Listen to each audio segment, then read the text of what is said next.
Hello, everybody. Welcome to Classics on Audio. As you can see, I clearly had some technical issues with my microphone, so I'm going to be doing a voiceover chapter for you today. So you can tell that I recorded like this for quite a while. So here's the sped up version of my talking.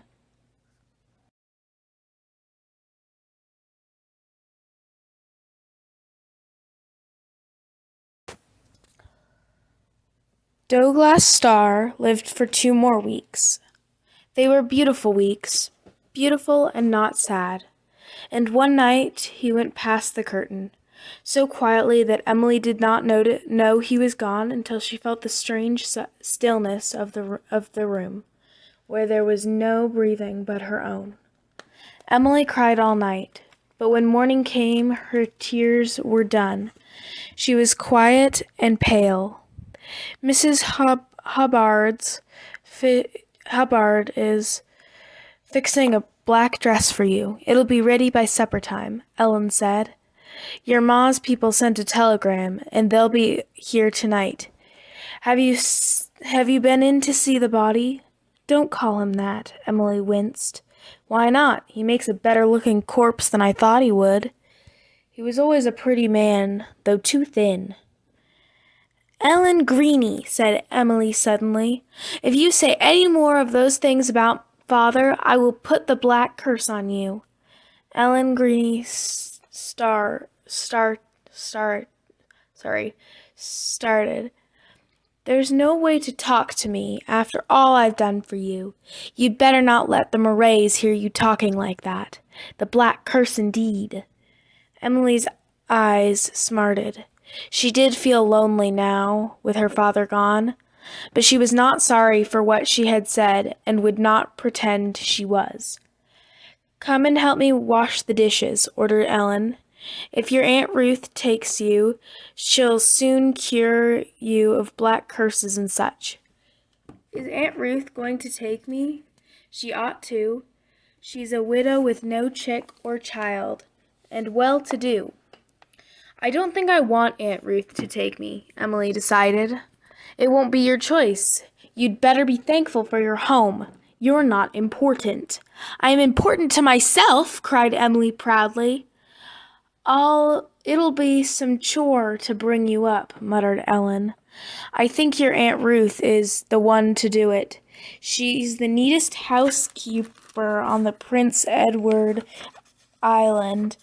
She'll learn you some sense. I don't want to learn sense, cried Emily. I want someone to love me. You're a queer child, said Ellen. It comes of not mixing with other children. I was after your father to send you to school. But he wouldn't listen to me, of course. In a way, it would be good for you if your Uncle Oliver took you. He has a big family, but he isn't well off, so I don't suppose he will. Your Uncle Wallace might, but he's only got a grown-up daughter, and his wife isn't strong. I wish Aunt Laura would take me, said Emily. Father had said Aunt Laura was like her mother. Aunt Laura? She won't have no say in it. Elizabeth's boss at New Moon. Jimmy Murray runs the farm, but he ain't quite all there, I'm told. What part of him isn't there? Asked Emily, curiously. Laws, it's something about his mind. Some accident when he was a child. Elizabeth was mixed up in it somehow. But the New Moon people are set in their ways. I don't reckon they'll want to be bothered with you. You take my advice and try to please your Aunt Ruth. There, that's all the dishes. You better go upstairs and be out of the way. Emily went upstairs and curled up on her bed. She wanted to cry, but she did not want the Murrays, who had hated her father, to see her crying. There isn't anyone in the world who loves me now, she said. When the far-off whistle of the afternoon train blew, Emily's heart began to beat hard. Soon there was the sound of wheels below and loud, decided voices. Ellen came puffing up the stairs with the dress, a flimsy thing of cheap black cotton, and Emily quickly slipped it on. "All the Murrays are here," said Ellen. "This dress was done just in time. I wouldn't want the Murrays to see you not in black. They can't say I haven't done my duty by you. Come along." Emily was rigid downstairs and into the parlor. 8 people stared back at her. She looked pale and plain in the black dress, and her eyes were large and hollow with crying. She was dreadfully afraid, but was determined to not let the Murrays see it. She held her head up high. "This is your Uncle Wallace," said Ellen. Emily put out her hand. Uncle Wallace was grim and ugly, with bristly eyebrows and a stern mouth. "How do you do, Emily?" he said, and bent over coldly to kiss her cheek. A wave of rage swept over Emily. How dare he kiss her, this man who had hated her father and disowned her mother? She snatched her handkerchief from her pocket and wiped her cheek. "Well, well!" exclaimed a voice from the other side of the room. Ellen sighed and pushed Emily on. Your Aunt Eve," she said. Aunt Eve shook her hand silently. "Your Uncle Oliver," announced Ellen. Uncle Oliver was fat and rosy. "I'll give you a quarter for a kiss," he said, chuckling. Emily didn't know he was teasing her. "I don't sell my kisses," she said hauntingly. Uncle Oliver laughed. Aunt Addie was next. She was as fat and jolly-looking as her husband, and she gave Emily's hand a gentle squeeze. "How are you, dear?" she said. The dear touched Emily, but she froze again at once. Next was Aunt Ruth. Emily knew it was Aunt Ruth before Ellen had said so, and she knew it was Aunt Ruth who had welled and sniffled. She knew the cold gray eyes, the dull brown hair, the thin, pinched, unforgiving mouth. Aunt Ruth held out the tips of her fingers, but Emily did not take them.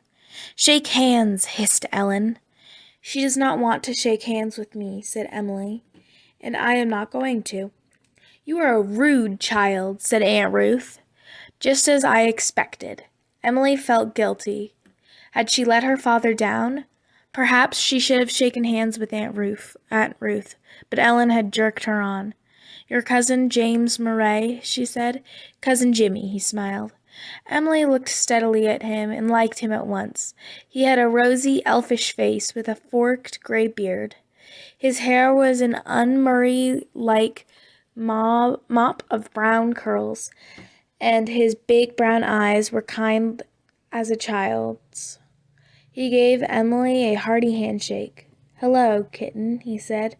Emily started to smile, but Ellen had jerked her on again to Aunt Laura, who had delicate features and heavy coils of pale, fair hair pinned closely around her head.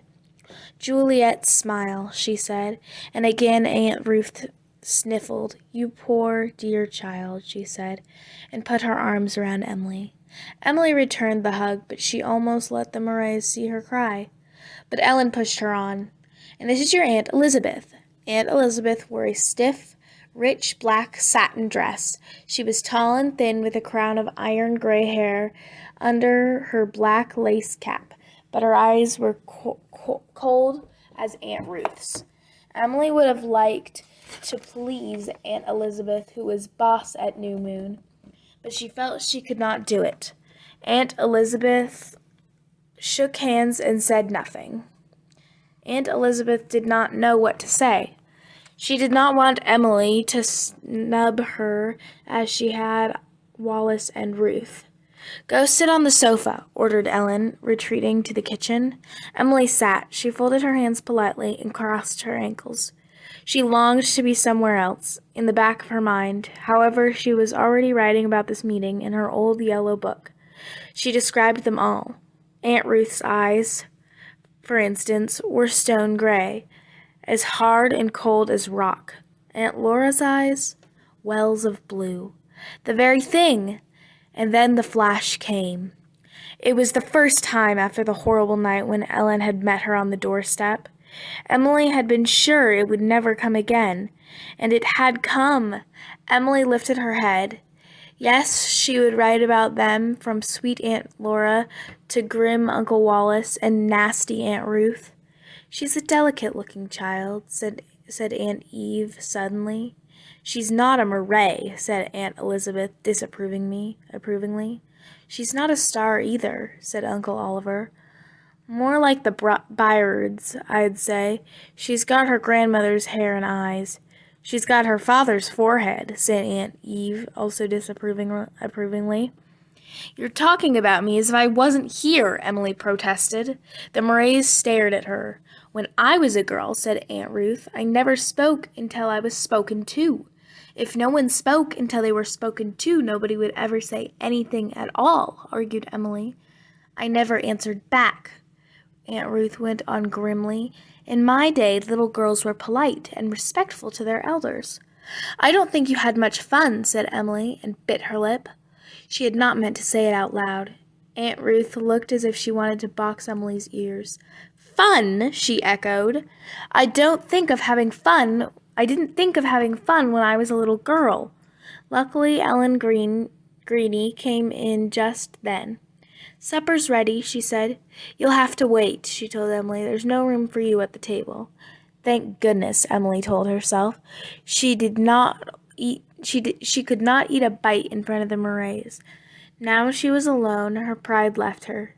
Tears prickled her eyes, and she opened the other door and went into the little room where her father's coffin lay. She curled up on the floor and put her cheek against the polished wood. They found her there asleep after supper. Aunt Laura lifted her. I'll take the child up to bed, she told them. She's worn right out. Emily opened sleepy eyes. Can I have Mike? She asked. Who is Mike? My cat. A cat in your bedroom? Exclaimed Aunt Elizabeth. Certainly not. It is most unhealthy. Mike's a clean cat, said Emily, but Aunt Elizabeth did not look at her. Take the child to bed, Laura, she said. Aunt Laura carried Emily upstairs, helping her undress and tucked her in. Emily was very sleepy, but before she was entirely asleep, she felt something soft and purry snuggled against her shoulder. Without letting Elizabeth see her, Aunt Laura had found Mike and sneaked him in. That was chapter 2 of Emily of New Moon. I would usually have a chat about this, but because I am just doing audio for this chapter, I'm not going to. I'll talk about the chapter a little bit more before we start chapter 3. I hope you guys enjoyed, and I will see you soon.